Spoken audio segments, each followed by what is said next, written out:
Asif Rafique. He's a CSP officer and a writer. I work with the Pakistan government. Extremely rich experience of working as the head of police station in Pakistan. I worked in 3 police stations. Why do you think people are scared of police when police place or the police station itself is supposed to be a place where they should be able to find the peace? The difference between the UK and the Pakistan is that the police doesn't solve the problem that way. Because police is a part and parcel of the society. Society is the impatient, police is impatient. Society is corrupt, police is corrupt. You don't really need to know that information as well, because it's too much information for a human brain to process and absorb. A lot of the important things get missed out. You can call me a physicist by education. Do you think the corruption, what kind of impact does the corruption has on the economy? Corruption is the grease of economic engine. You go on the road, you have an accident. First, what will you do? You will fight with each other. In Pakistan, you will exchange bitter words, some abuses, and it may be end up in a scuffle. This is the first step. The disproportionate of the corruption is disastrous. The problem is when you don't trigger your brain to learn something new. What you are trying, that you are putting like there is some knowledge in a book. You are trying to collect it into your brain through memory.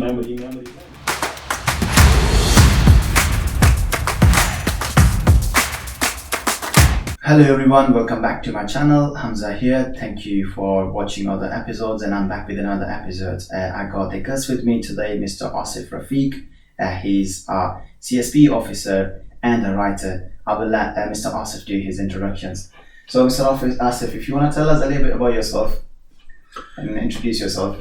Yeah, I work with the Pakistan government, and in Pakistan government, the people who come through the civil services, they come through a competitive exam, and the people who come through those competitive exams are known as the civil servant of Pakistan. So that's why it's called CSP.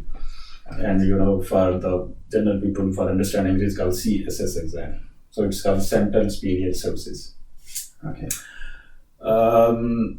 I joined. Actually, my introduction is like. What I can tell you about is that I started my professional career, right from the college.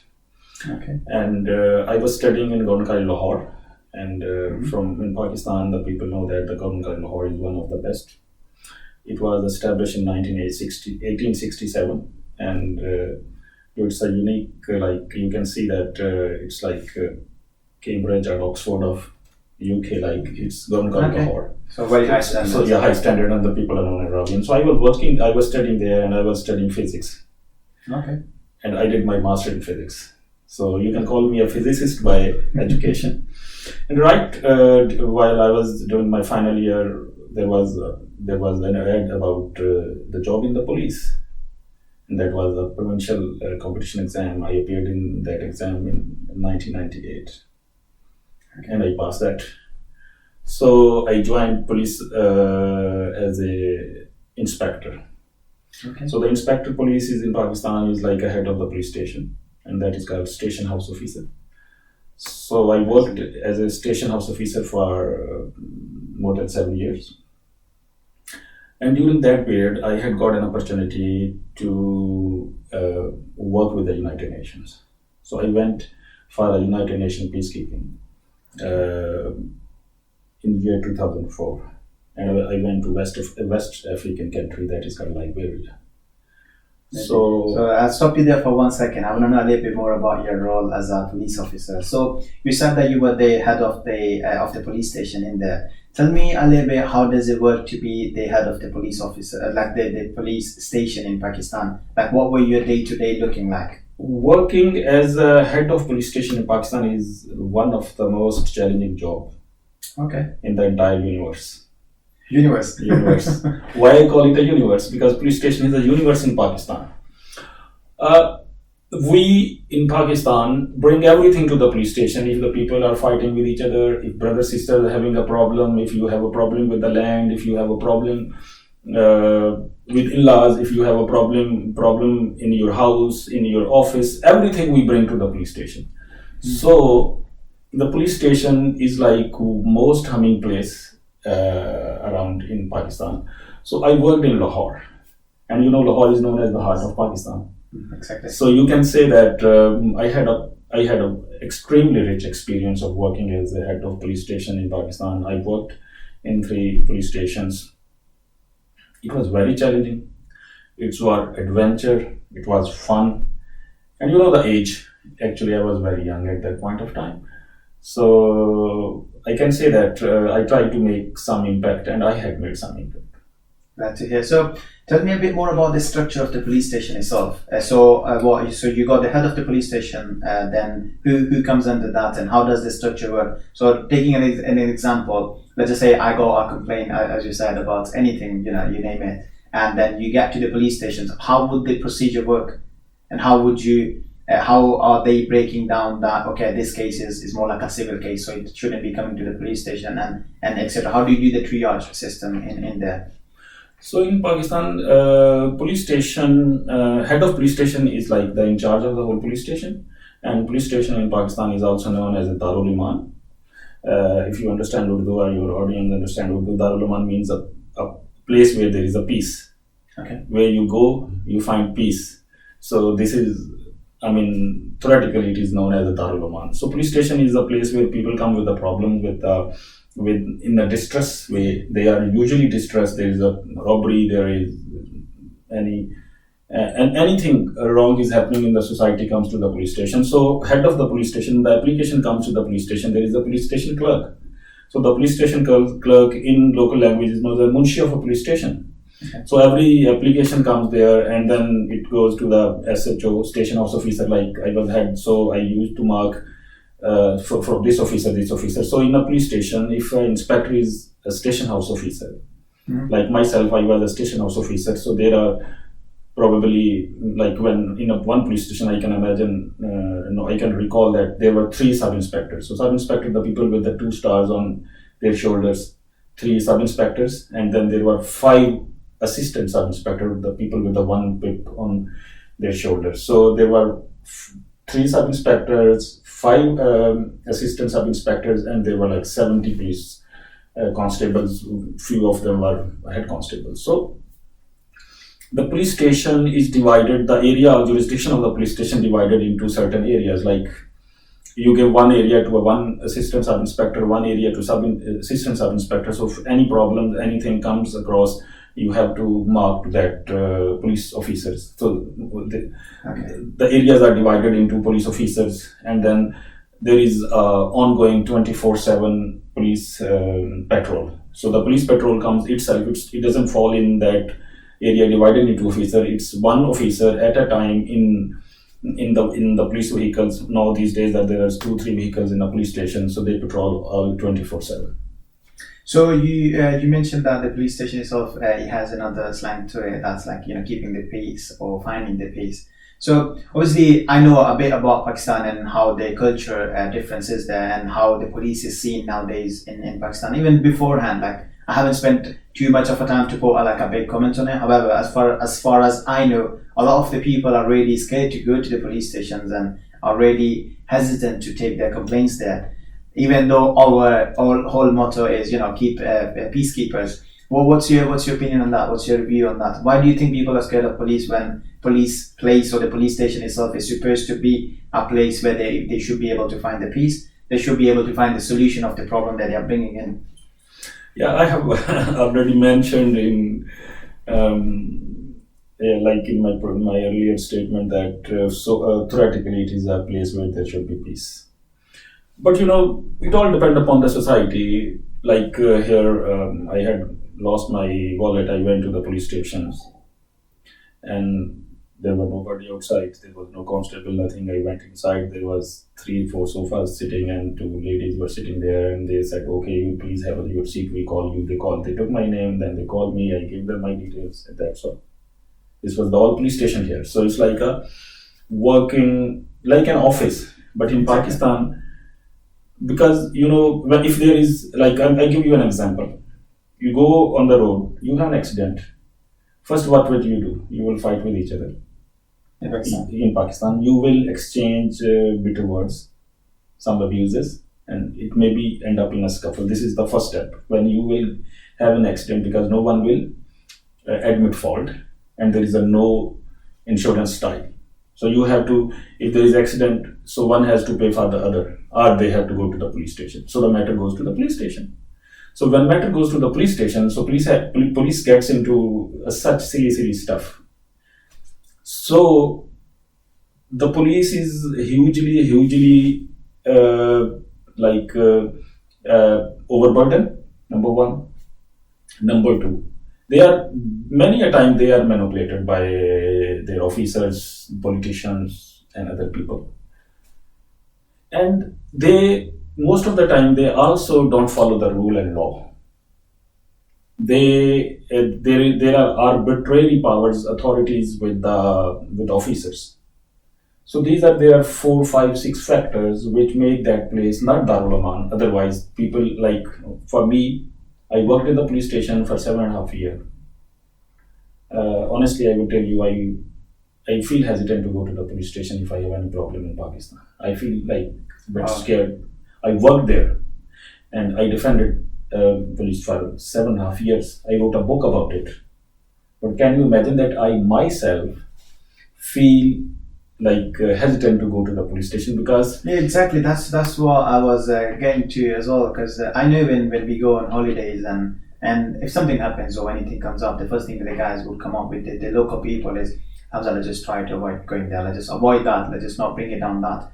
Is it because the process is complicated? But obviously you mentioned that obviously there's a lot of influence of the other officers within that case. But how come the other officers can interfere with that specific case when they don't have any? Do they hold any jurisdictions or powers on that, or how does it work? Because obviously you said the areas. Let's just call the area A, B, and C. The area C is held by the officer A, and can the officer from area C impact his decisions making on the area, or how does that work? My understanding is this, because we bring police in everything. If there is a conflict between two brothers, police will come. If there is a problem on the roads, police will come. If there is a violation of traffic, police will come. If there is a licensing issue, police will come. If there is a political issue, police will come. So the society brings police to solve every problem, which they can't. This is the number one, because you bring to them to decide everything. Isn't that the function of the police? Even here, like for example, you would have a road accident, and if before the argument gets heated or it gets to a bit of a banter, you would ring the police. They will come down. They will state your statement. They will take the other person's statement, and they will start the process.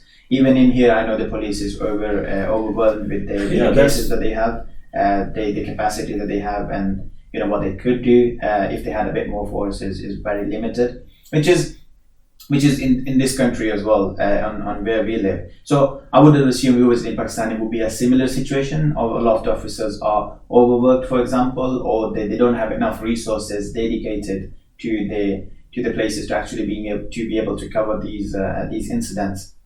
I guess these both things are even they are applied to Pakistan as well. I agree with you that overstaffing and understaffing is the problem, the resources is the problem. But the most important is that here the police is different, they try to solve the issue. In Pakistan it's a different situation, because the public itself, there is not a peace in the people as well. The people gets like they don't have a sabr. What the sabr is, what the patience is. That if there is a problem, you go and you solve the problem. But if you don't want to solve the problem, rather you want to inflate the problem or you want to escalate the problem. So do you think is that because of the ego comes in, or why? People think that they have I don't know, they have some connections bigger than the other person and they want to kind of utilize them. Well, what does that come down to? What do you think is that? I guess there is an issue of the ego as well. There is a stubborn attitude as well, and there is also a mistrust as well. Because if I go to a doctor, we go to a doctor, we know the doctor will solve our problem. So we don't fight with the doctor. We don't disagree with the doctor. Do we? We go to the doctor says you have this problem, we take the medicine, we are fine. Everyone is fine with the doctor because everyone has a trust on the doctor, because the medical practitioner, he will help us. Even a doctor says, I will cut this part and I will do a surgery. We frankly get agree. because we know that doctor is a person, is a qualified person, will solve a problem. So the problem here, the difference between the UK and the Pakistan is that the police doesn't solve the problem that way. Because police is a part and parcel of the society. Society is the patient, impatient, police is impatient. Society is corrupt, police is corrupt. Society is stubborn. So we can't separate society from the police. Here I see on the roads, the people smile. But don't in Pakistan we have a system put in place in which we screen the police officers. The police officers go through an intensive training. They get trained in a certain way to make sure that they can make the society a better place, or they can make the actual country a better place. Don't they go through that? How? So if you're saying that they would remain still impatient as the other people, that the commoners within the society would remain, what's the point in going through the training then? Yeah, this is a $1 million question you have asked, and yeah, police went through a training. We went through like 10-12 months training, very rigorous training, and it made us like a real cop. But the problem is that there is no serious training about the behavior, so how to handle a situation, how to handle a situation, rather how to handle a person who is in distress. We deal, like in Pakistan, the police deals everybody in the same manner. A customer, a person needs extra sport. We hardly give the extra sport. So the problem there and here is the attitude. Yeah, but in here, I know for a fact that when they go through the police training, they are trained on the behavior and they are given certain policies and procedures that they have to follow. I would have assumed that's the same case in Pakistan. Not as such, not so much emphasis on the behavior, not so much. So the 12 months training, what is it? Is it more like a physical training they go More like a physical training.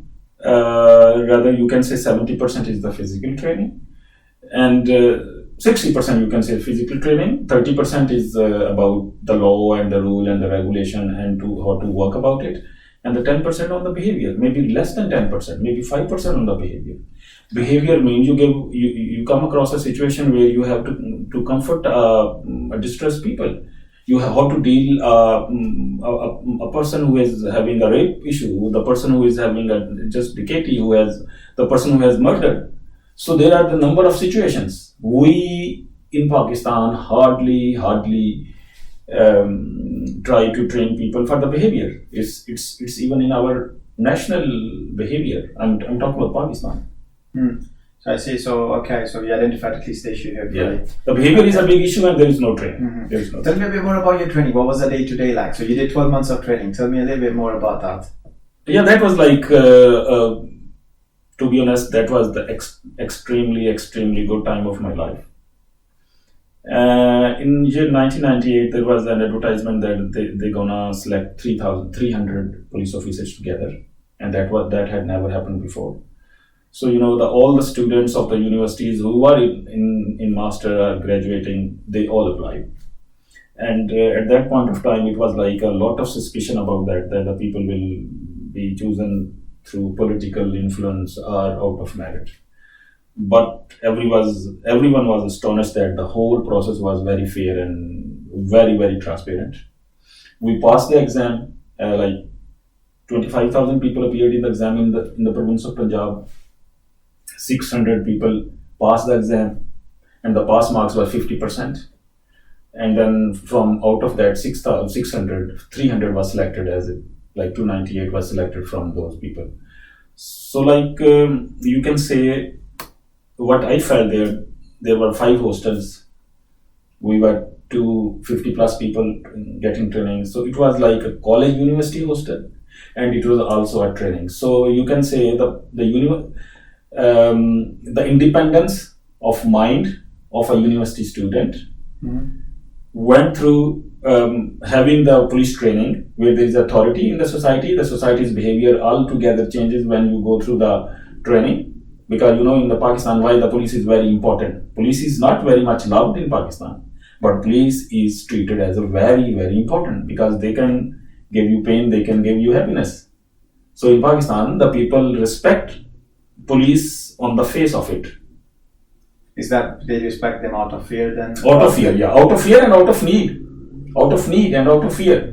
I mean, if I'm a police officer and you are my friend, you will like to come to me and people tell people that he's my friend. You will call me or in your house. You will call me for tea because the people should in your street should know that he has a police a friend from the police, because then people start even respecting you. So this is the behavior of the public which makes you police very important, not out of love but out of fear, out of need. So our training was like a magical type of period, and that time that made me to write a book about it. Okay, So I wrote a book, Sahala Yatra. Sahala is a place very very close to Islamabad. That where is the like decades old police training school, Police College of Sahala, and then we got training from there, and it was like an excellent time because we were young, we were students, we came on merit, and yeah, that was extraordinary time of our life. Amazing. Why do you think there's a need for people to actually show themselves with, for example, a police officer or somebody who is a civil servant? Why do you think that people have this mindset of showing themselves with that person? Does that make them feel more important, or what is it? I've been always curious about it. For example, here I got a few friends that are in the police, but I don't remember last time I told them, look, let's take a picture with me, or let's go here, let's go there. It doesn't really make any difference. They are in the police at the same as I got a few friends that are solicitors, and it wouldn't change the behavior that I would have towards my friends that are solicitors compared to police officers, or even the friends that work in offices. And another, yeah. So why do you think people have that urge to show themselves? For example, you said so the street should know that he has a friend who's a police officer. Why there's an urge, or why there's a need for people to do that? I guess it's because of difference of society. In the developing society, it's altogether a different science. A different society. In the developed societies, altogether different societies. And why they call it a first world and a third world. Why they call it? This is the difference. The difference is because a police officer in Pakistan can help you out of the way, can support you out of the law, can hold you accountable for no reason, can register a fake case against you, and can get you bail out from a completely right case. So it's arbitrary powers with the police. So how come there's no check and balance? Like, I mean, obviously you've been in the police for 7.5 years. There is a check and balance. There is a check and balance. But where there is, I mean, it's all dependent upon the society. Here in here, nobody tells that I'm in police. Nobody introduced. Either you, unless you ask. You will go in Pakistan. The people will tell them first I'm in police, and then they talk about you. Your behavior will change. So in my book I wrote that when I got this, it was March 1998 when we got this result of the. It was 18 March 1998 when we got our result of the police job. It took us 6 months to go for the training. But the behavior of every individual around every one of us has changed, because the guy is now in police. He can either help me, or he can make my life hell. So you see, as we were discussing before this, that there is a movie 12th Fail. Yeah. So the struggle of those people, why that type of struggle you can't see in the developed country? There is a developing country because there is a huge disparity between the classes. There is a one class. It is a too high. I mean, they have a number of protocols, 10 vehicles of protocol in front of them, behind them, and a lot of people with a gun standing. So that is a protocol. So the people from lower middle class, they try to change their class, and they try to go in the civil services in the developing countries. It's same in Pakistan, it's same in India, it's same in Bangladesh, it's same in all developing countries. Go in the African countries as well. So the difference between the first world, because in first world there are a lot of check and balance in the system. There are a lot of check and balance by the public. Public ask you question, who are you? In Pakistan, in developing country, ask this question. They will put you in the jail.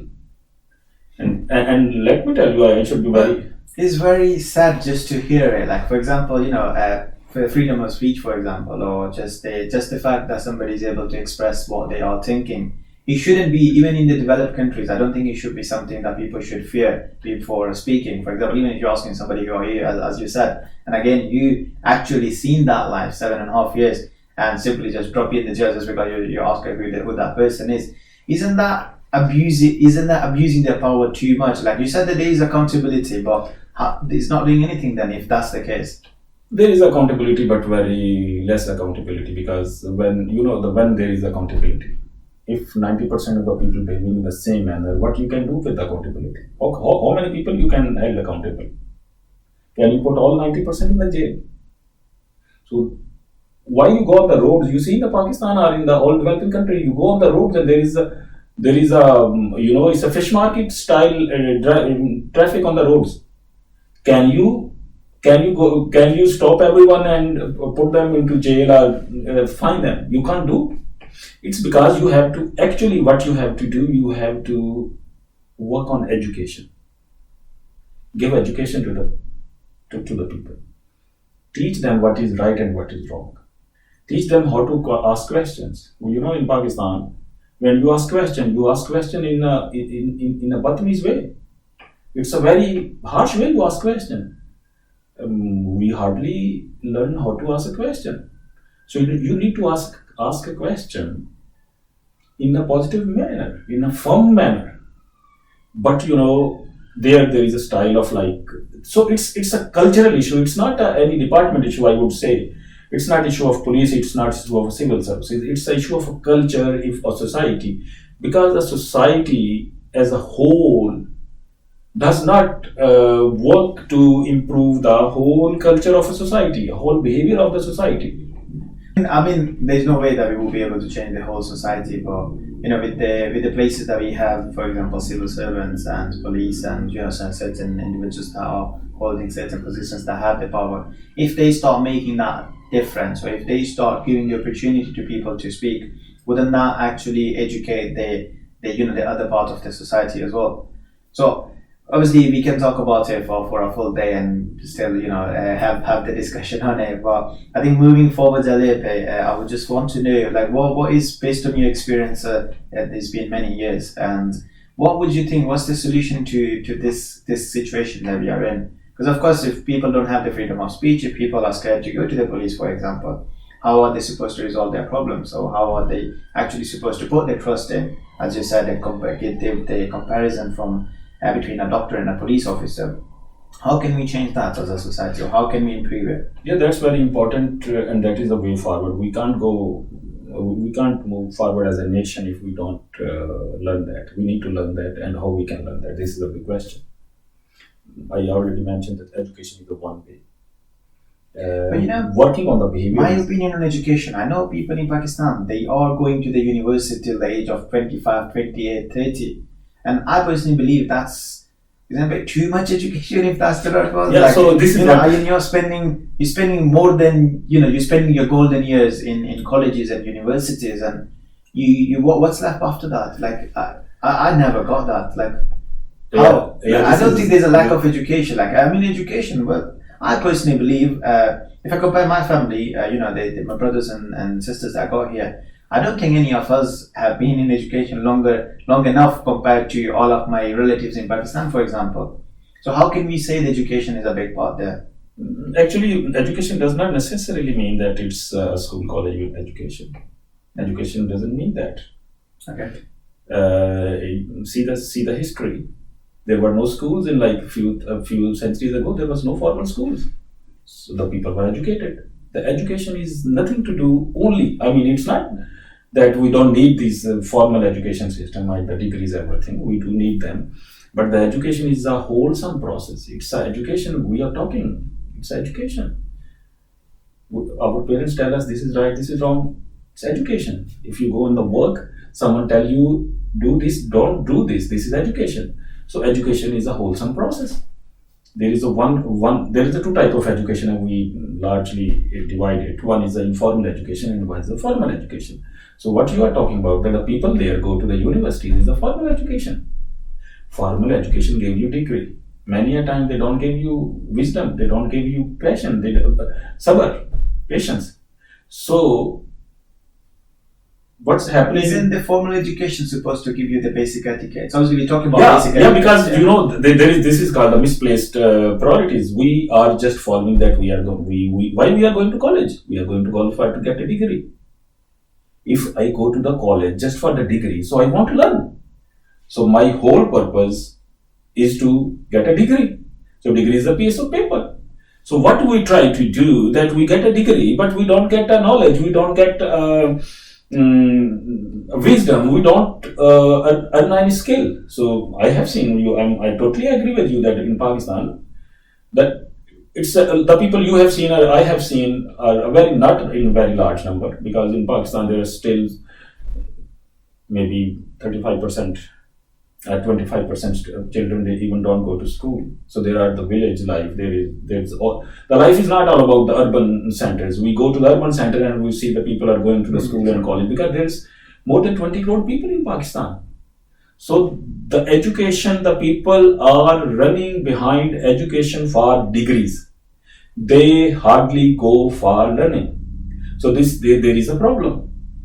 The problem lies when your objective is such a narrow that I want to go to get a degree, and then what I will do? I will get a job. So my whole priority is to get a job.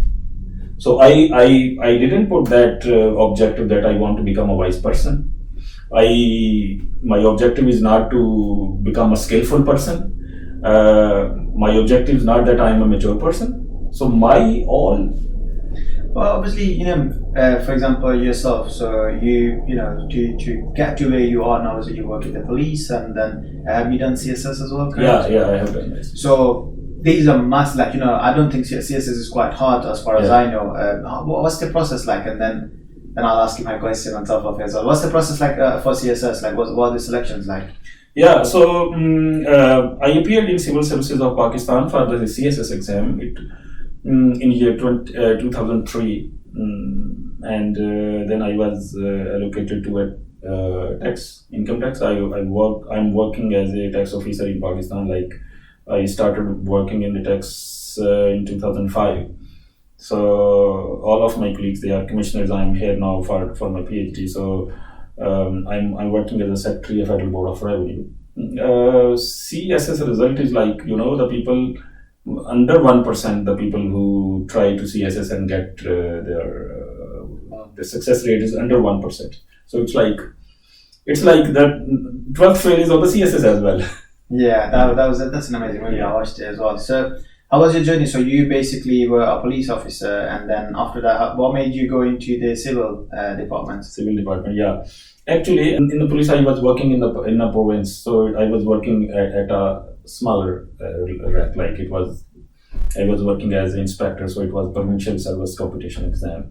Civil services exams are always known as the superior exams in Pakistan, and a lot of respect and a lot of authority and a lot of recognition is attached to those jobs. So every young man, every young boy, every young girl now these days, even then, they were like, they wanted to go for the civil services. And I tried myself, and then I got allocated to the tax, and then there is a civil service academy in Lahore.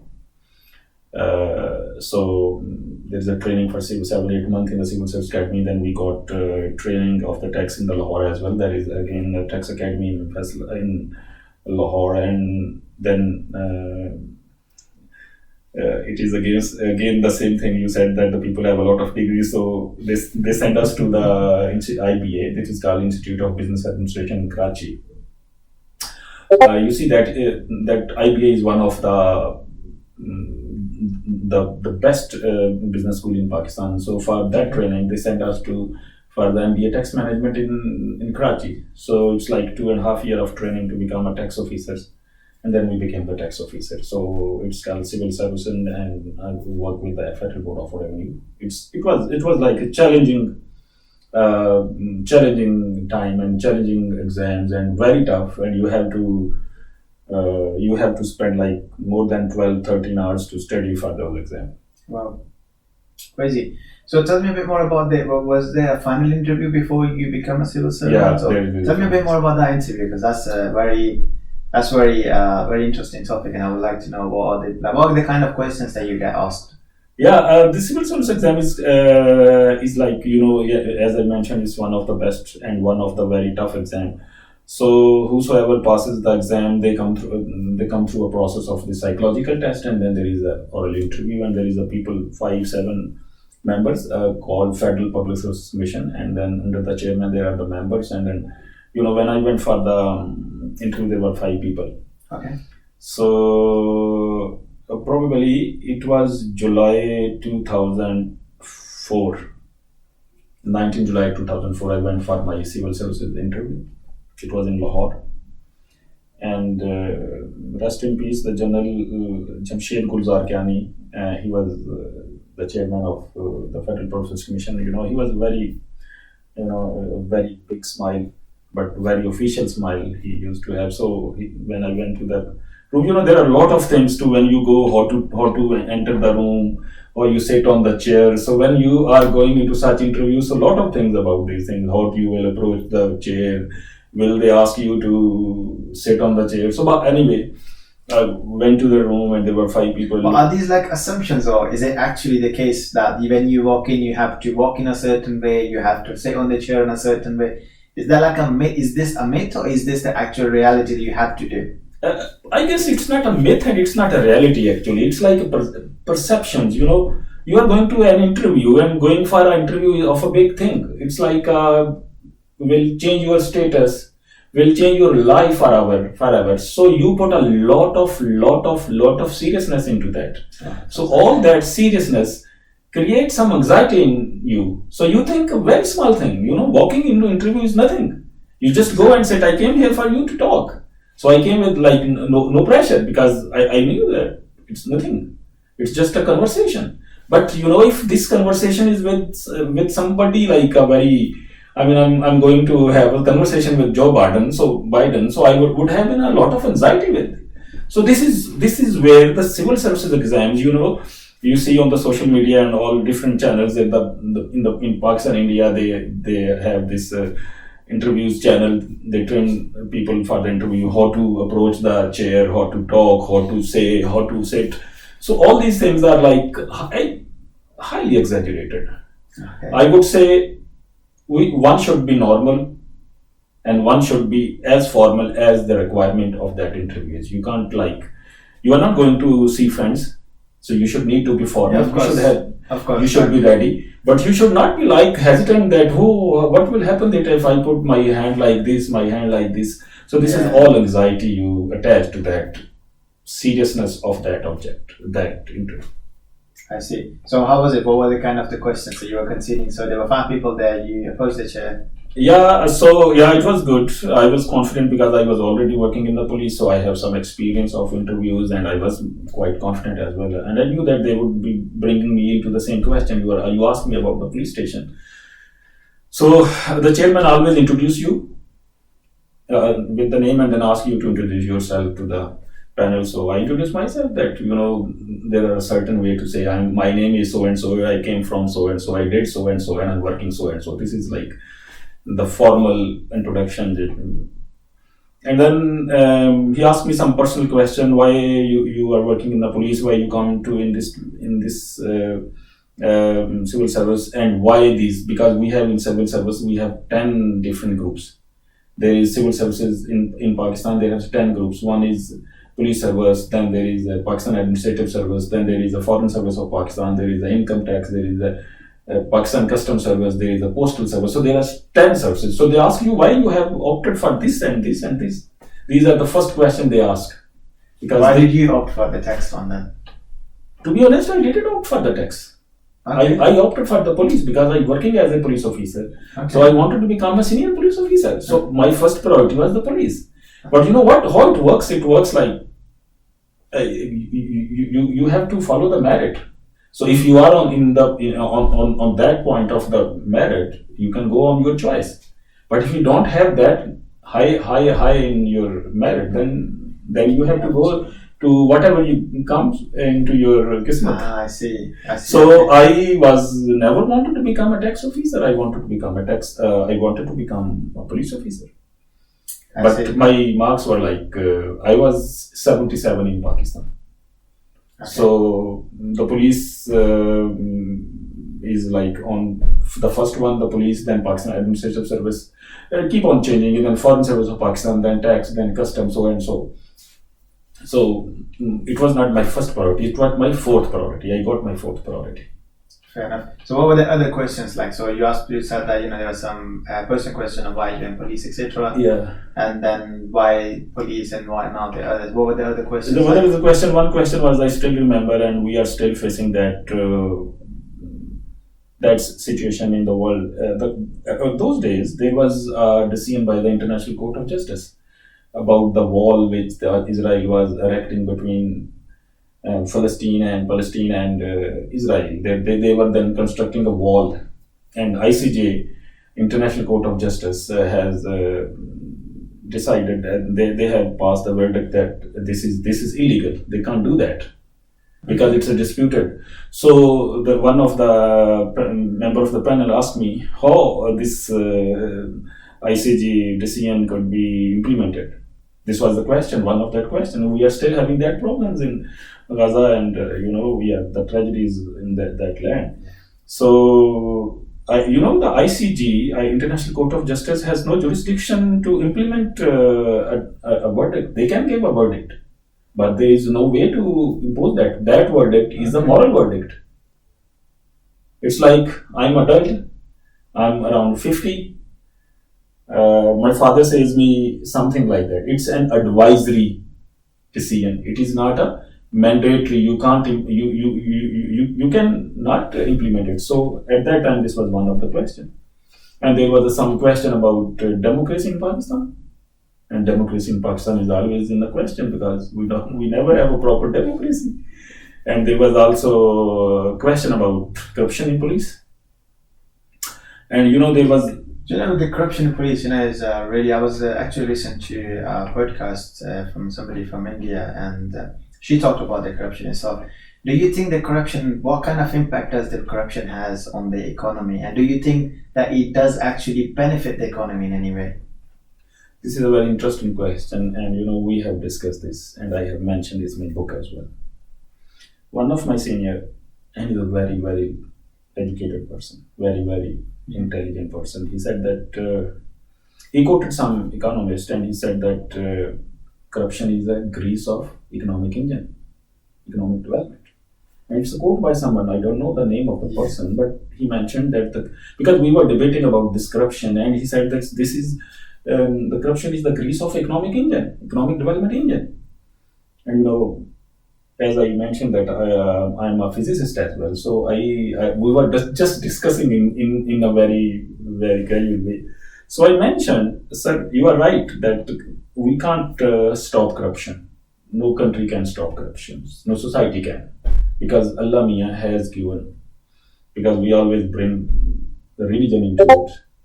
Allah Mia has given some authority to the shaitan.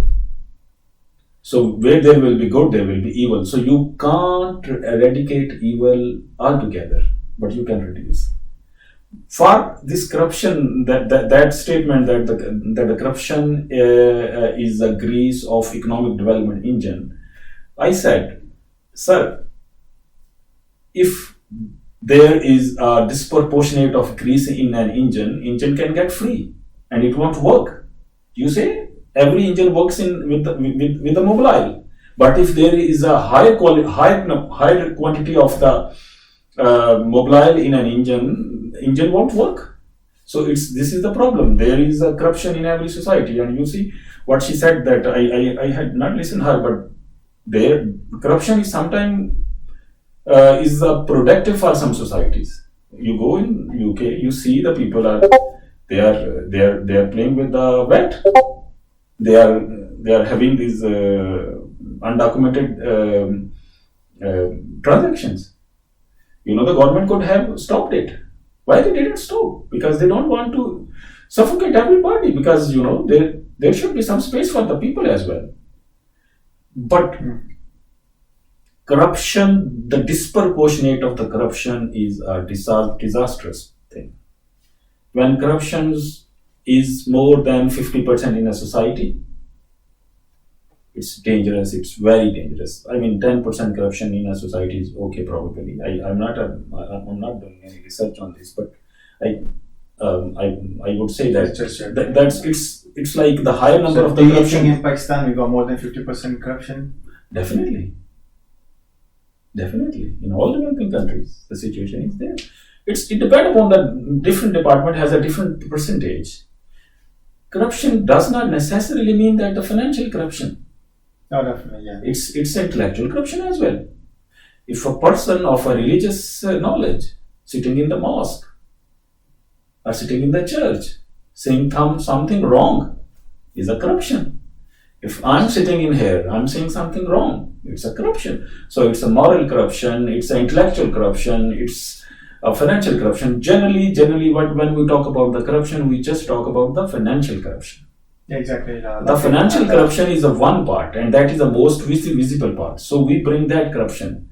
But the corruption does not mean, it means everything wrong is a corrupt. When you see the computers, there are different type of the viruses into it. And we say system is corrupt. It got corrupt. It will get corrupt. So any type of the virus can make it happen. So it can be Trojan horse, it can be anything like that. So corruption, different type of the corruptions. Yeah, financial corruption is as most obvious, and it makes things more worse. It causes a lot of stuff. So it's shocking for me the fact that obviously you are in the department, you are aware of this. Obviously, you studied law, you're a very well-educated person. You have wrote 2 books, and you're writing the 3rd one as well. Yeah. You know it, and definitely a lot of people that are higher up than you, them officers, they do know that as well.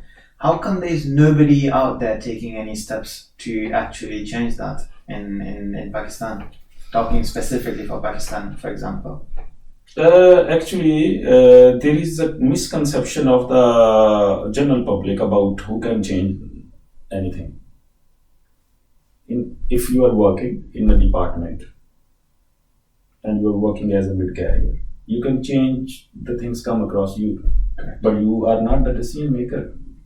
Exactly. Maybe someone senior is a decision maker. So you can give your input, but you can't change. Exactly. So in every country, every society, there is a political people who decide something, who devise policies. And changes start from devising a policy. You start that every child should go to school. And every child should go to school. So when everyone is going to school, will study something, will do something, things start changing. Similarly, if they say that this is the rule of law and I will follow the rule of law and I will follow the first. So how does the structure in Pakistan work? I don't know much about it. Just out of curiosity. So obviously you got the head of the state, and then how does that divide underneath it? Who are the decision makers? Because obviously a lot of people, I heard a lot of the times, then whenever it came across in a society gathering or just a general gathering with somebody, and the conversation would come up where people would turn around and say, look, obviously, understandably, a lot of these, we are part of the system, but we cannot change the system because we don't have the authority or the power to actually change it. Obviously, at the same time, these are the people that are holding very key positions in the system. So who is it? Who is the decision maker in the system then? In Pakistan, there is a parliamentary system and there is a prime minister. So the cabinet is a government. So all the ministers of the government, every policy, every law passes through first cabinet, then it goes to the parliament, and administrative decision just through the to the cabinet. Otherwise, if there is any law, it comes to the parliament. So in Pakistan, you can say the parliament is responsible for all type of decisions and the collective decisions. The parliament is headed by the prime minister. So this is like cabinet headed by the prime minister, and then parliament. Every law passes by the parliament. Every decision is administrative decision taken by the cabinet. So they are actually any policy, like if you are changing the law or you are implementing something. Like there are a lot of laws in Pakistan. There is all laws like you are having here is almost the same laws in Pakistan.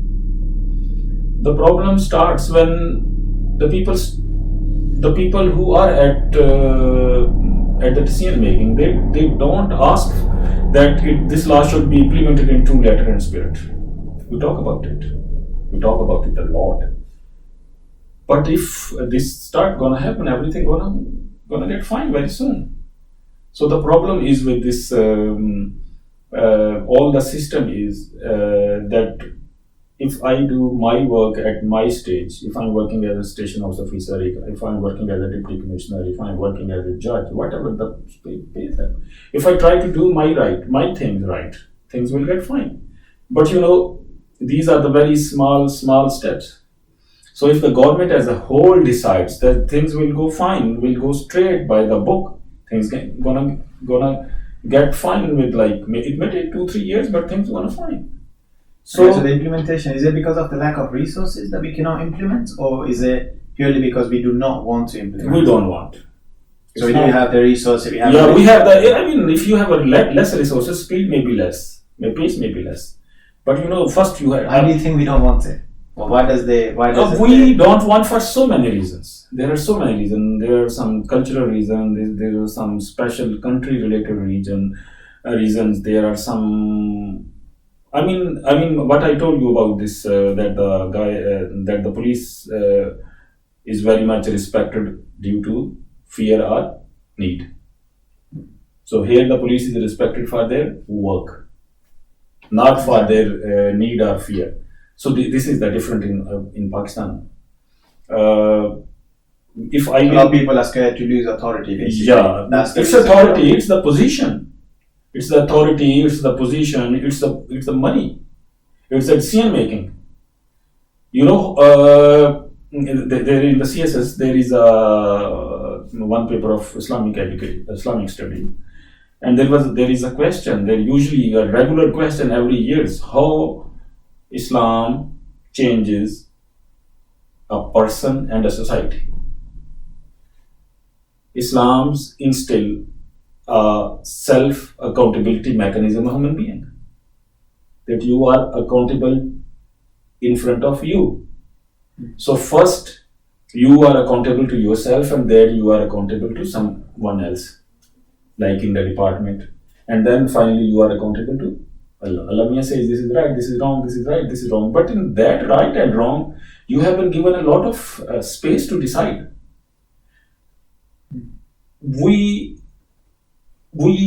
If we start holding ourselves accountable, whatever I am doing, am I doing right?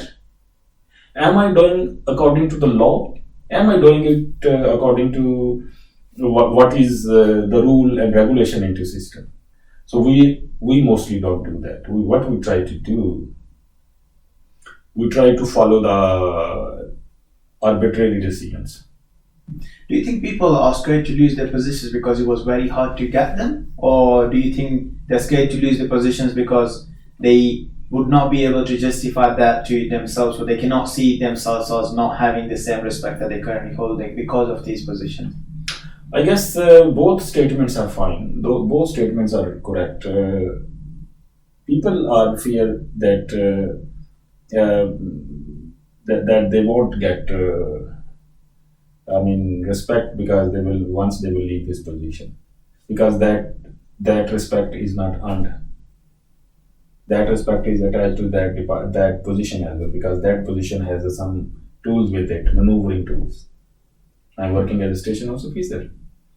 I can stop you, I can release you, I can take you to the court, I can take you to the prison. So that is my authority. If I will start acting in a fair manner, who I am to stop you? I won't be able to stop you because law does not allow me. So that is arbitrary authorities. Arbitrary authorities make you to make all such things. Then you try to stick to your position, and you don't change. Let me give you some example about inertia, the resistance of change. This is called resistance of change. I usually give an example to my children and like the friends. I'm very much type of going for walk, etc. if I put on some weight, I go to the gym, I go for the walk, every part of my body start resisting. And what happens? That in 3, 4, 5 days, there are cramps. The body start paining. Body knows, my brain knows, I know that all these exercises are good for me, good for my health, good for my sleep. But my whole body start protesting. That accumulations of chemicals in different part of body is a resistance from the body to not change. But once I start doing it for 7 days and 15 days, what will happen? That my body gets fine to get to a new normal. So the resistance of change is inertia. So in our society or any society which have this resistance, this inertia, it's called a status quo as well. So when we try to change it, there are people who try to change it. There are thousands of people in Pakistan, they try their level best. They are in the government, they are in the politics, they are in the civil society, they are in every profession. There are very good people in Pakistan as well. But their part of force they are putting into is lesser than the inertia in the system. Like if we want to pick a table which has a 100 Newton force. So for 100 Newton, we need 5 people to hold it for a sustainable period. And we both are trying. We are trying our best, we are trying our honest. But we can't hold that because we are putting the force. But our force is less than the inertia in that system. So inertia in our society, inertia in all developing societies are higher than the forces people are trying to change, putting the force into to change. So this is like this is like we need more people. We need majority of people who should struggle to change. There is no issue with the laws. There is no issue with the resources. Following a law does not need any resource. It just needs a state of mind. I never try to break any signal in here. I might have broken so many signals in Pakistan. I'm honest with you. I pick my bag myself. But in Pakistan, when I reach the office, there is some guy who pick my everything and take to the office.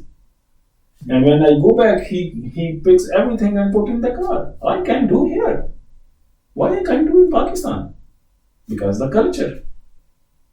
The culture is where if you pick everything by yourself, people will say, oh, what happened? Why are you doing this? Don't you have any night cousin? Don't you have any sport?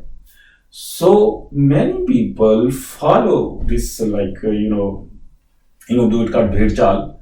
I could not find a very appropriate word in English, but it's like the people everyone is following the same type of mindset.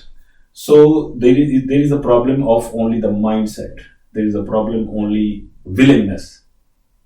Mindset, willingness, and if there is a mindset, there is a willingness, you can put effort, you can change. It's as simple as changing a society, changing a culture, and changing a governance is as easy, as simpler as you can change your body. But because you only responsible for your body, so your efforts could result anyway. But when you are trying to change a society, a governance system, thousands of people, 100 people, million people are involved. So you need extra effort. So the problem is this, that to break an inertia, we need more people who would try to change. Yeah, and how do you think that we can get more people to are willing to change? Is it once again lack of education, as you said before, more than anything, or is there something else as well? I guess what is missing? We need to learn how to question respectfully, how to talk relevant, how to not talk about irrelevant. I mean, when I came here and I started communicating with my professor, I used to write 300 words in an email. And I used to get a reply in one line. So that was the difference. That is the difference. I used to write 200 words to explain one thing to the professor, and professor used to send me a one line. We are not comprehensive.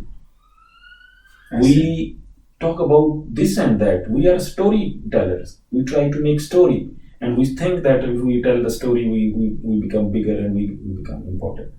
So this is a way we are following for so many decades. If you have to change, you have to start changing. So I can see the new generation, the new people, they ask very, very relevant, pertinent questions. Still there is a problem. Sometimes they get impatient. Sometimes, when you ask a question and you ask question with some pinch, it can create a bitter taste. You can ask me, sir. I mean, when I was working in the United Nations, there was a situation that we got a letter because we were working in Monrovia. It's like in the capital of Liberia, and one day we got letters from the commissioner that the people are coming at so and so time, and everyone got letters because it was like a civil war situation, and the people usually everyone should come in a car, a United Nations car, and one officer is picking so many people, so people used to get late. So we were fine with it because we were like okay with because we used to get such letter in Pakistan. Okay. But there was a young one Swedish colleague. He was standing. One day we went. He was standing just on the gate of entrance of that building that was called a green building. So when the commissioner came, he said, "Mr. Commissioner, look at the watch. It's 8:35. You are coming at 8:35. One day this happened. After 2 days, again Mr. Commissioner came at 8:50. He's again mentioned, Mr. Commissioner, please look at the time." So he didn't say anything. He just mentioned that, look, you are also coming late. So it's a situation. So because it's a law and order situation in this area. So if you ask us to come at 8, you are supposed to come at 8.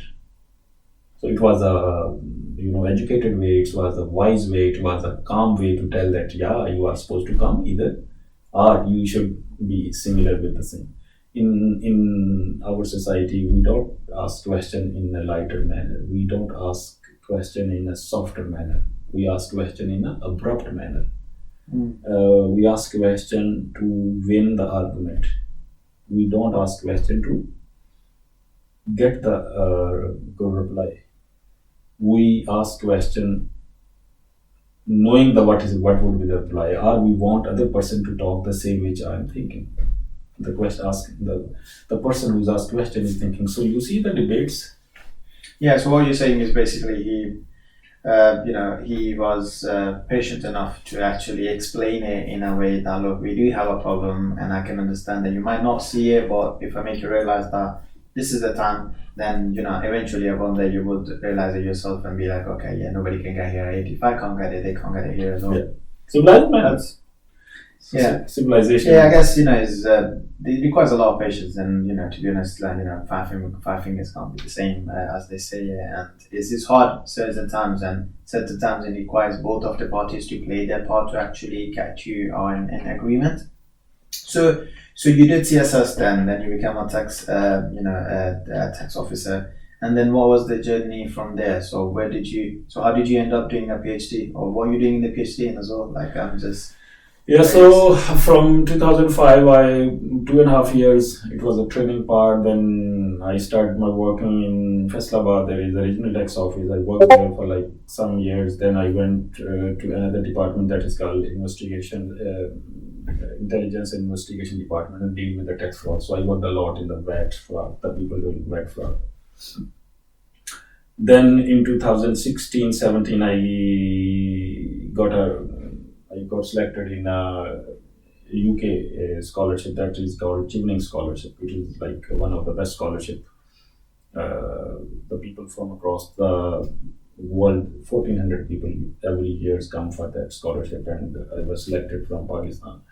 And from 16 and 17, I did my LLM in tax law from the Queen Mary University in London.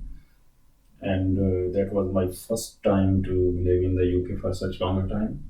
And it was a very good experience. It was London experience, and it was, we usually talk about this, that the education in Pakistan and education in the UK, what is the difference? The education in Pakistan is too heavy. What do you mean by heavy? I mean, too rich. In UK, I was in my LLM, I was having 2 hours class one day. So 3 days, 3 classes, that's all. In whole week, I was having 3 classes. And each day I have 2 classes. But in Pakistan, the person doing LLM is having 3 classes every day, 5 days a week. So they are having 15 classes in a week. In here you are having just 6 classes. So in Pakistan they're stuffing a lot of bookish knowledge. They are stuffing a lot of bookish knowledge. But here, they usually encourage to ask questions. And that is the point where I got to learn. I learned what the research is and what is the importance of asking questions. Asking question is very, very, very important to learn something. Very, very important to learn to be calm. Yeah, I think the biggest thing there is, so a lot of the times within our educational system, would that be UK or Pakistan, is you go in, you just read the books, you just want to get rid of the exam, but you don't kind of want to understand of why you're doing what you're doing. So, and additionally to that, I would think, or I would believe that it is the case where a lot of the irrelevant information gets feed into the individuals in Pakistan as well, where you don't really need to know that information as well, because it's too much information for a human brain to process and absorb. A lot of the important things get missed out. Would you agree with that? Yeah, that's fine. I guess I totally agree with you, and I will add that two words which I learned. It's a critical thinking. No critical thinking there. No analytical thinking. No creative writing. So the problem is when you don't trigger your brain to learn something new. What you are trying, that you are putting there is some knowledge in a book. You are trying to collect it into your brain through memory, and there is a space in the memory. So you are using your brain just to memorize it. You are not using your brain to process it. If you have a less information, less knowledge, then you will have a more time to processing it. It's very similar to the computer. You put a lot of memory into the computer, it will get stuck. So what you have to do, you have to learn, we have to learn this as well as a nation, that education is not necessarily that studying 10 subjects, 20 subjects. What they subjects are giving you. In here, my children go to school, I see that mathematics is everywhere. So mathematics is the foundation. In Pakistan, there is a mathematics metric class, and there is no mathematics after. There is no mathematics in intermediate class. I mean, for the science student, yeah, there is, but not. And there is you don't try to solve the question. You don't trigger your brain. So in a study, if you don't trigger your brain to think, what will you do? You will be just copying. You are copying something, putting here, brain, and that's all. So what will you learn? No innovation, no new skills. It's a copy paste. Yeah, makes sense. I totally agree with you. Well, so you are doing the PhD here. So what are you doing the PhD in? Yeah, so I was telling you about Queen Mary University. So I did my LLM from there, and then I studied, my research was about compliance. So now I'm doing my PhD in tax compliance and artificial intelligence. Amazing. So it's like the tax compliance research I have already done, and tax compliance you might be aware of what is the tax compliance in the developing countries. I mean, there is a population of 25 to 50 million population in Pakistan, And you know how many people are filing their returns? Maybe less than 2%. Wow. So less than 2% of a society is tax compliant people. So to improve the compliance to using the new technology, the artificial intelligence. So this is my topic of research. Yeah. See, another question that arises from there is in Pakistan. See, the reason a lot of people are tax compliant here as well is they will get some sort of, I wouldn't say benefit, but they would, it would still be a fair system, let's just put it that way, which I believe currently in Pakistan, I don't feel personally that it is a very fair system. The system itself is very different for an individual that has few connections compared to an individual that doesn't have any connections. Well, how do you like? Do you feel the same on that, or what's your opinion on this statement? I disagree with this statement, and I disagree for a reason. This is a general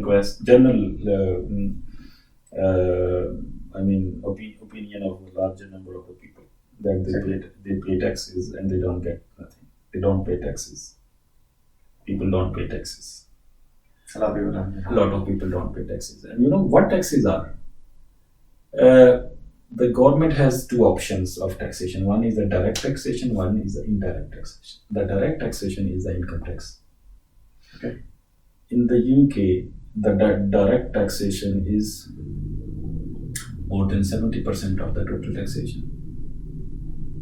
The people, everyone is paying tax. Everyone is paying tax. If someone is earning more than 12,570 pounds, is paying tax. Maybe 1 penny, maybe 1 pound, whatever. In Pakistan, there is a very small proportion of the economy is registered, documented. There are data systems in Pakistan. Like here, the property is registered with the land registry, and they share the data with the government. In Pakistan, it's a provincial department which have all these data. They hardly share with the Federal Board of Revenue. So first step is to go forward is to document your society, economy. You need to document every transaction. Rather, if it is not every transaction, you would be able to, a country would have been able to document 60-70% of its transactions. In Pakistan, so a large number of transactions go undocumented. So the first problem is this one. What government does, they then use indirect means to tax. So what people are paying in Pakistan? They are paying on petrol, sale tax. It's indirect tax. They are paying indirect sometimes some type of the withholding taxes on this telephone use of telephone or the small transaction. But I would say that in Pakistan, 70-80% of our tax is going for debt servicing. The debt we have from the international borders, because the government is big, country is big, the tax resources are less. So there is a stick yard to calculate efficiency of a society about the taxation is tax to GDP ratio. Pakistan is around 10, 11, 12. India is 17. Some countries in Scandinavian countries are 46 tax to GDP. So we are very, very low in number. We usually say that people are paying taxes. You won't believe one thing. I'm sharing you a research. There was a research in 2015-16 about how much individuals are paying tax in Pakistan. Whole salaried individual in Pakistan was paying tax equal to one company, and that was Pakistan Tobacco Company. So whole salaried individual paying tax in Pakistan was equal to a one company, and it was Pakistan Tobacco Company. So there is a lot of room, and that will happen once there is a documentation of the company. You need to document. You have a digital everything now. So that's what my research is about. That you have to have ability to digitize your transactions. Here, the government knows every transaction. Either they ask, either they don't ask. You can see the people getting the letters from about the dogs. You are breeding dogs at home as a hobby. People are getting letters because they know that you are earning money. You are earning 10,000, 12, 50,000 pounds in a year. So the government asks, pay you fair share of tax. So the problem is this. Number two, it is a real example and it is a real instance I'm trying to tell you. There was a one similar question. I was working in Pakistan in 2015 and we got the data from the private medical colleges that the people are paying 17, 16 lakh per month, per year for the medical education and they are not on the tax roll. So we send letters to everyone. The people start coming. And there was a person who came to my office. He said, okay, we got your letter, but I work in the Saudi Arabia, so I send money to the bank. So as per law, I'm not entitled to pay tax. Okay, fair enough, yeah, you are right. So we need some letters, full documents about your sending money and your job in Saudi Arabia. He said, okay, my son will come and will bring on the stage. At that particular date, the guy came, guy was a young man, 21, 20. Maybe less than that, and he was very emotional, like what you said. The same thing he said to me. He sat in front of me. He said, the tax money we are paying. This will eat. They start taking name of the different people. So he was very emotional, and it's very easy to deal with the emotional people if you know how to deal with them. So my office was just in front of a medical college. That was a public medical college, and that was a very good medical college. I asked him, asked his name, and I asked him, how much you are paying in that college? He said, I'm paying so much. You have a data? Yeah, I have a data. You are paying 30 lakh per year. Okay, can you tell me what is the ranking of that college? He said, sir, no ranking. That is the worst college. It's private college. So I asked you, what is the name of this college in front of this office? He said, okay, yeah, this is the name of your college. It's a Punjab Medical College. So I asked him, what is the fees here? First I asked him, what is the merit of this? It's like 4th in Punjab. So I asked him, what is the fees? Per annum fees is it? He said, 50,000. 50,000 per annum. So way less compared. Yeah. So I asked him, how many students are here? It's like more than 10,000, 2,000 in all years, 5 years of medical goal pass by. So I asked him, can you calculate something? Yeah, I can calculate. I gave him the calculator. I asked him to calculate 2,000 multiplied by 50,000. He got some result. Then I asked him 2,000 multiplied by your fee. So there is a huge difference of your fee. The people are paying there and here. Who is paying this money? I told him that my father doesn't pay. Does your father pay for this? He was like, at first instances, he didn't understood what, he was unable to understand what I was trying to make a point. In second instances, he got that. Like someone is paying for this. Your medical college, which have no merit at all. It's like the worst of worst private medical college. You are paying 13 lakh per year. In this medical college, it's a 4th in Punjab, and people are paying 50,000. So there is a difference of 12 lakh 50,000. 2,000 people studying at one point of time here. Someone is paying for this, and who is paying? My father is not paying, your father is not paying. So it's a government. I would say this is many people probably in here, your audience, they might not be aware of the fact that the public colleges, professional public colleges in Pakistan are very, very cheap. In here, you can get a student loan, but you can't get waiver in the fees. You are going to the medical, you have to pay 9,000 or 10,000, whatever the fees is. You can apply for the loan which you have to repay. In Pakistan, because they facilitate you with that. They facilitate you with, but they have to take the money back. Exactly. What about Pakistan? Even when they take the money back, they take the money back if you earn a certain amount afterwards. Yeah, that's. So they make in a way that's actually doable for a lot of the individuals. Yeah, that's true, but that is not free. Yeah, of course. In Pakistan, it's almost free. That's what I'm trying to tell. Medical college, engineering universities, colleges, government colleges. Okay. Very, very, very, very small fees as compared to the private colleges and private institutes. Someone is paying, government is paying. From where the government is paying? Government is paying from the tax money. But the problem is this, that the government in Pakistan, they don't explain this. And we try to explain this.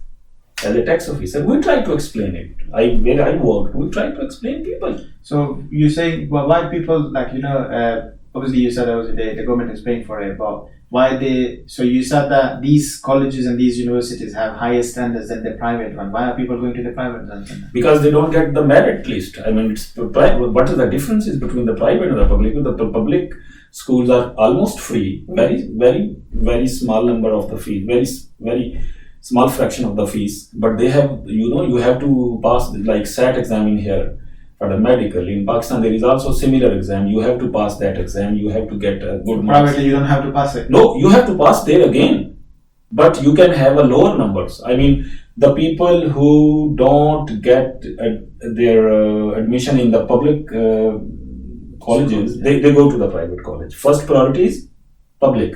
Oh, okay. Because they are free. So they become doctors, they become engineers, they want to become professionals. But if they don't get onto there is a capacity of every medical college, let's suppose 20, 37, 45 medical colleges in a province or in Pakistan. I don't have the exact number, but there are certain numbers. So you have to go, I mean, the people who want to become doctors are much more than the people government institute can have. So that's the reason. Okay, so one last question for yourself. So obviously you have a very interesting past from being an inspector to actually moving into the tax departments. Where do you see yourself in the next coming years? Like what so obviously you're doing a PhD, so what's your plans ahead?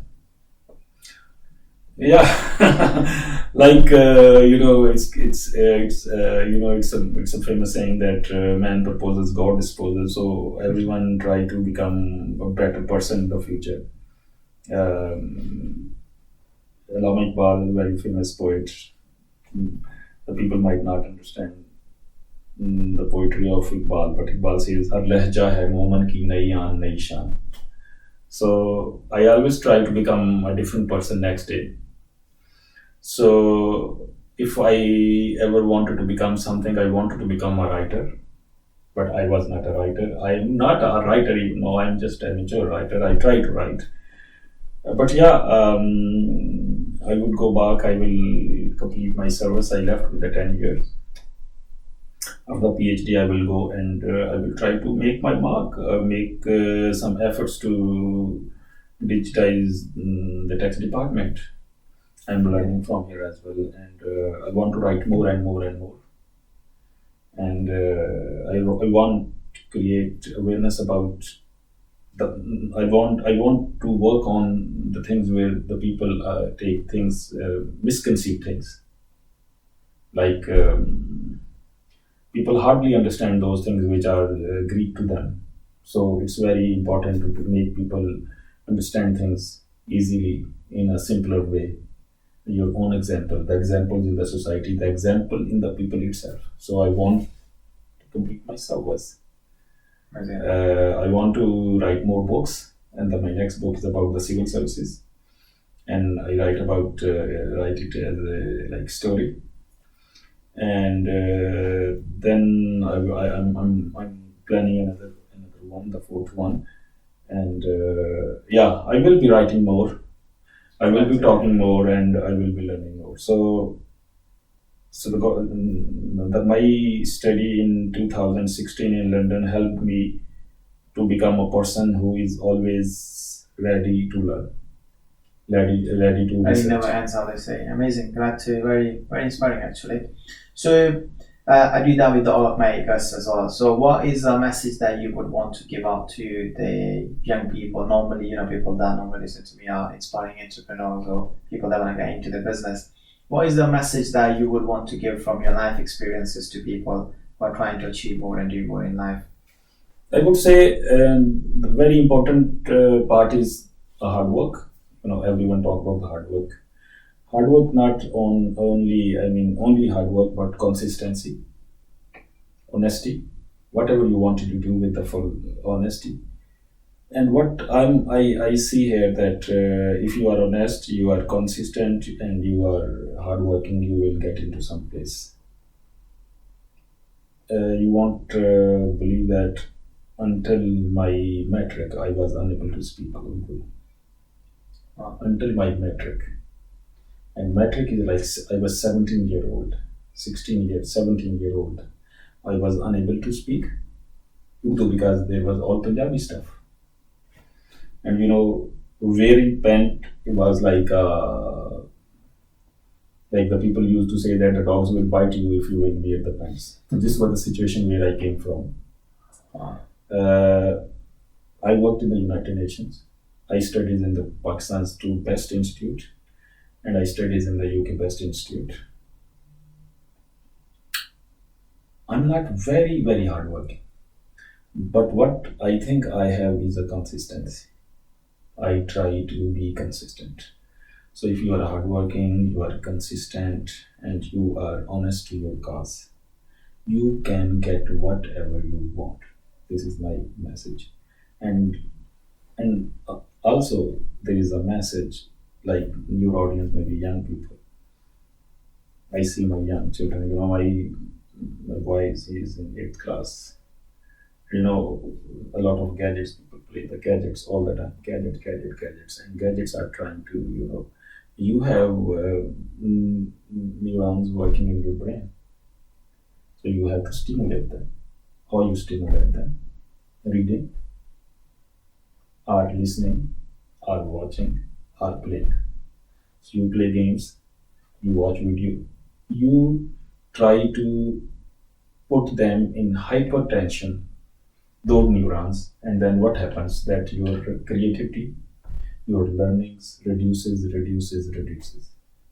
So my message is that the young people should go outdoors. They should read more books. They should be committed to their cause. They should be committed to their whatever they want to achieve. And also, I guess the most important, that also listen to the elders. Yeah, respect. Sure. I mean, there is a difference between, this is the problem coming across everywhere, that younger generation thinks that the elder generation has no idea what is happening now, and we know more than the elder generations. So I tell my children that my professional experience is 27 years, so I know more than what is happening around than your age. But if a generation, if there won't be any difference between the generation, we can't progress or develop into a better human beings. There will be a difference. There will always have a difference between generation to generation, but the difference with the respect is very important. Yeah, that's an amazing message and very inspiring as well. I do believe that as well, to be fair. I have seen that happening in a lot of the societies, not just the Asian society itself, where we have lost that touch that we used to have. I mean, I wouldn't just put it on the previous generation and just say that it's all completely their fault. But I would definitely would say is there is a big communication gap between the two generations. Yeah. That's the reason there's a lot of gap between the two. But I think if that communication can be taken, that communication steps can be taken from the previous generation, the newer generation would love to learn a lot more from it, and actually, based on them experience, grow as a human society. We are very progressive, and the only way to do so is based on our experiences. There's a famous quote, I forgot the name of the person. It says, "If you don't know your history, you will never know what your future is." So that's amazing. Thank you so much for coming to this episode, and I really appreciate you sharing your experiences, and I'm definitely sure that will be very beneficial it was really beneficial for me, so I appreciate that, and I'm sure it will be beneficial for the individuals listening to this podcast as well. So thanks again, guys, for watching, and I will see you guys on the next episode. Thank you once again. Thank you very much. Thank you very much.